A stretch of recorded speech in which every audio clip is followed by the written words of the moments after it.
بسم اللہ الرحمن الرحیم۔ السلام علیکم ورحمۃ اللہ وبرکاتہ۔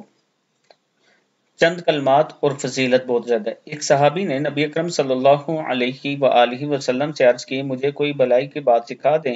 آپ صلی اللہ علیہ وآلہ وسلم نے فرمایا کہ یہ وظیفہ پڑھا کرو، سبحان اللہ والحمد للہ ولا الہ الا اللہ واللہ اکبر۔ اس نے عرض کی، اے اللہ کے رسول صلی اللہ علیہ وآلہ وسلم، یہ تو اللہ کے لیے ہے، میرے لیے کیا ہے؟ آپ نے فرمایا، جب تو کہے سبحان اللہ والحمد للہ ولا الہ الا اللہ واللہ اکبر تو اللہ تعالیٰ فرماتا ہے تو نے سچ کہا، اور جب تو کہے اللہم اغفر لی، اے اللہ مجھے معاف کر دے، اللہم ارحمنی، اے اللہ مجھ پر رحم فرما، اللہم ارزقنی، اے اللہ مجھے رزق عطا فرما، تو اللہ تعالیٰ ضرور تمہیں رزق بھی عطا فرمائے گا، رحم بھی فرمائے گا آپ پر، اور آپ کو معاف بھی فرمائے گا۔